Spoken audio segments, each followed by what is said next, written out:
Tennessee 78, Kentucky 65. It turns out it is hard to beat a team three times. Hey, what did you say? 72% of the time? Yeah, this was the 28%, I guess. That happens. Apparently it does. Uh, I'll be honest with you and with our listening and audience and viewing audience. Found this game incredibly difficult to watch, not because of who won or the margin or anything like that, but this was over nearly immediately, in my Yeah. opinion. You're down 19 at half. You never cut into it. There wasn't any moment of suspense in the second half. So respectfully, I lost interest. Like I had it on. I watched the whole thing, but there just wasn't a second in this game where it ever felt like Kentucky had a chance, to be honest. The only thing that made me feel that way was just playing in my head. They beat this team twice. They beat this team twice. They beat this team twice. They never made a run. They didn't have the juice. It was an awful night for Kentucky. Yeah. First of all, Tennessee set the tone in this one. They did not play with their food whatsoever. Is Zakai Zeigler was the one flipping off the Kentucky logo. He played like it tonight. He had a double-double, 18 points, 10 assists to only two turnovers in this game. He was really good early on. Felix Akpar almost had a double-double. Chaz Lanier struggled from the field, struggled from three, but still had 17 points. Jordan Gainey, who I feel like has been an underrated piece for Tennessee off the bench, a guy that sometimes when they get in offensive lulls, he's able to score a lot of points. And also, like Tennessee, I think people forgot, and maybe Kentucky forgot, that this Tennessee team was built on defense and shutting off the water. And shutting off the water looks like 28 first half points. And all the fun about Kentucky's offense and everything like that, it went to hell. There was no drop coverage in this one. Kobe Bryant got nothing. He was suffocated. He had as many made field goals as lost shoes tonight. He was not able to get anything going. Uh, just in general, I think the Tennessee was also a very physical team in this basketball game, which caused some foul trouble for Kentucky. And yeah, as much as I do want to have a little bit more in-depth breakdown of this, because it was a really good win by Tennessee, and I like the way they approached this game, and but it was never truly a game. Yeah, and it's a bummer because I think this matchup had the makings of a highly entertaining game. It just didn't play out that way. But you're right; it has to be all credit to Tennessee. They set the tone physically. The number one number you need to pay attention to here, to me, 15 3-point attempts for Kentucky. If we would have told you before the game Kentucky shoots 40% from three, Card, I think we would have both said they have a great chance to win the game. But Tennessee just took away the thing Kentucky's offense does best. And I mean, really, it left no chance. You told me they only shoot 15 threes. Of course, they lost this game. Yeah, because they couldn't get him off. They could not get like Jemai Mashak. You look at his game log or whatever like that. His box score does not tell the. I mean, it does when you look at the steals, but he was in guys' shorts. They could not get anything off. They could not even they couldn't do anything. They literally could not do anything. He was all up in them as well as all Tennessee players were. And I think it's a reminder that, even, putting my hand up here, I was so focused on like what's Chaz Lanier gonna do in this game, like Chaz Lanier legacy game. And I forgot the fact that Tennessee is an elite defensive team. Like really elite. And if you don't have a special performance offensively, they are going to shut off the water. Yeah, you're right. You got to be up for the challenge, and they weren't up for the challenge this game. Would you like to take this moment to give Zakai Zeigler his flowers after 3 years of hating on the kid? Yeah, listen, he's a winner. He's a winner. So is Kihei Clark, by the way. But the kid's a winner, and you know, despite you always look at like his shoot. I will, at least me. I always look at his like his shooting numbers and things like that, and they're never just blow me out of the water. But he does have a little bit of just like floor general like shit to his game, and he was the orchestrator. What do they call it? He was the conductor tonight. He ran everything. He made Conductor. conductor. He made everything go, and he took care of the basketball. I think that's key. Like because Zakai Zeigler's had some games this year where he's been a little bit loosey goosey with it. Rick Barnes even benched him in some of those cases. But tonight he was flawless. They only had 8 turnovers as a team. Honestly, a lot of that came from Igor Milicic. He had four in his 18 minutes, and then Rick Barnes was like, "Yeah, nah, this ain't happening." And they, this game, the end score looks closer than it actually was. Yeah, right. Yeah, it's crazy. Um, They got Houston next. We'll have a preview up of it, but like just the way this run has happened for Tennessee. Really, no nonsense against Wofford, no nonsense against UCLA, no nonsense against Kentucky. Do you take them seriously as a national title candidate right now? I don't know if you want to call this sleep deprivation or what, but Greg, I came to grips with something. What's that? I came to grips with the fact that I might have to wait an extra 2 minutes because Zakai Zeigler's that little to climb up the net to cut down the net at the Final Four.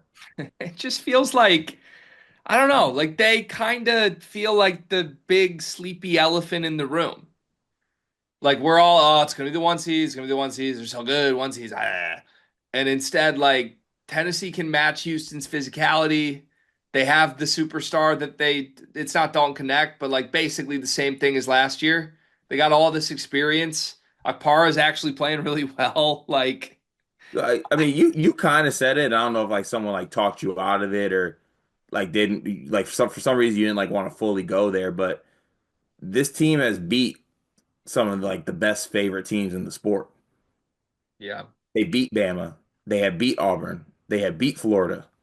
A lot of teams they might meet if they get to that point. So like this team is, I mean, they're 30-7 for a reason. It ain't a fluke, and they played in the SEC. Like they are just that good.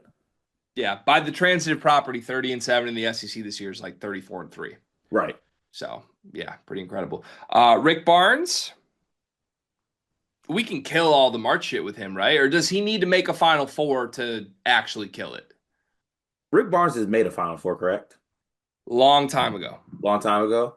I think he needs to make a Final Four to dead it. His last Final Four was in 2003. Ooh. Yeah, he needs Since to make then, a he had a bazillion first weekend exits from 2009 to 2018, 10 years. He was eliminated in the first weekend 7 times, damn. never made a second weekend. Then 2019 Sweet 16, 2023 Sweet 16, 2024 Elite 8. This year at least an Elite 8. Three straight second weekends for Rick Barnes, two straight Elite 8s. Maybe you can kind of dead it. That's a lot of winning. Yeah, I think you got to dead it. And that also like that's on top of being extremely successful in the regular season too, Right.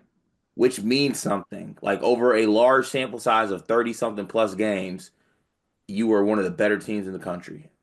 They've had a top five defense in the sport 5 consecutive seasons. And they've been like top 5 on Ken Pond like the last four at the Rocky end. Top Houston is what they've been. Ooh. And One of these teams now they get to play the real Houston. and one of these teams needs to get over the hump. They're both deserving. Kind of Ah, interesting. Yeah.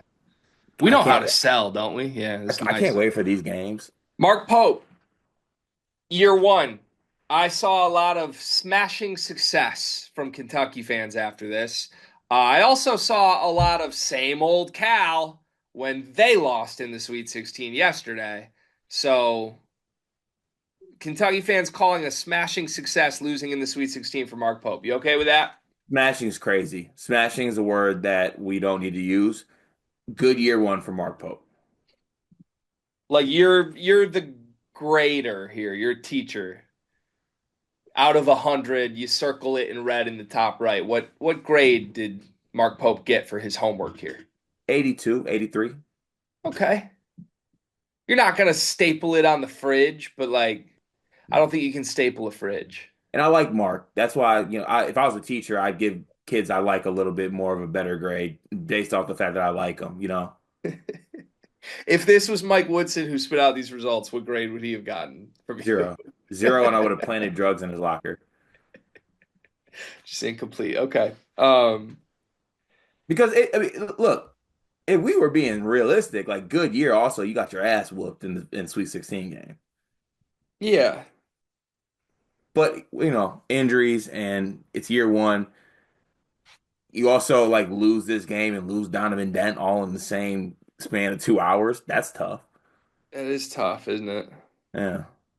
Uh, so they were 12-2 on January 4th, 1-0 in the SEC, and they just hung 106 on Florida and beat Florida at Rupp Arena. Mm. After that moment, they finished the year 12 and 10. It's Mm. basically just injuries, though, right? A lot of it, yeah. I think that's all. Like, if they don't lose Jackson Robinson, if they're not hurt, I think this goes a completely different way. Yeah, I agree. And Lamont Butler doesn't miss games. Yeah. Yeah, for A sure. lot of tears from Kentucky players at the end of this. A lot of, man, I'm just sad I'll never get to put that jersey on again. Do you think this group will be remembered as a very special group years from now? I actually do. I think there'll be something about like Mark Pope's first team that he put together, and it came together kind of late-ish, and he preached the gratitude stuff, and a lot of these guys like Kobe Bryant was at Dayton, and Mario Williams was at Drexel, and Andrew Carr was playing for Steve Forbes, and these guys got to have some success and playing a lot of big games, playing Rupp Arena, wear a Kentucky jersey. Like they probably didn't think that was something possible. So yeah, like I understand those emotions and I respect it. Yeah. Yeah, I think this will be remembered as the group that sort of started this. I think this is the very beginning of whatever this era becomes. What is the era going to become? I don't know. Hmm. I mean, do you coming off this year, do you feel obviously like confident, optimistic, whatever? Like, do you think there's greatness in Mark Pope's future? You know what? Hold a non-lethal weapon to my head because I don't want you to shoot me. Um, yeah, I'm buying it. You think he wins a national championship at Kentucky based on what happened this season? National championship. I'll say it like this. I think he can make a Final Four, and then if I think you can make a Final Four, I think you can win a national championship. You think he will? I think he will make a Final Four. So you don't think Mark Pope will win a national championship? No. I gotta be such a pain to work with, man. You ducked that question so well 6 times in a row. I got to where I needed to get to. You did. All right. I think Gratitude. I think he'll win one at some point. Yeah, I'm looking forward, like not to do it, but I am looking forward to next year. Like, oh, by the way, since this is like the last Kentucky video we're doing this year, Big Blue Nation, figure it out because we're with y'all next year. Y'all got our guys. So like we are Kentucky next season. So y'all better welcome us with open arms. Take us to whatever it is. What is it? Pump and shop. And like we're rocking next year. BBN. Let's go. Facts. Also, though, stop lying to me about who we're getting. Because if I'm going to be on the bandwagon, I don't want to be convinced we're getting Donovan Dent just for him Yeah. to immediately commit to Mick Cronin. Yeah, right, right. Let's be truthful here. We don't want Yeah, to lie to y'all. Y'all shouldn't lie to we. If we're gonna be a part of it, I feel like we should all be truthful with each other. it's a two-way street. Yeah, Otherwise, I will cheat on you just like you lie to me. right. Let's not do that. Yeah. Okay. All right. Congrats to Tennessee. I feel like we have to congratulate Mark Pope too. I feel like Kentucky fans like want their flowers at the end of this, which I'll send a bouquet of blue roses to your Lexington residence tomorrow.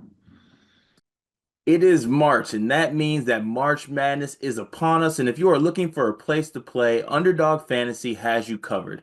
Sign up and deposit using code SLEEPERS, that's code SLEEPERS, to receive up to $1,000 in bonus credit plus a free pick. Head over to Underdog Fantasy today and use promo code SLEEPERS to take advantage of this amazing offer.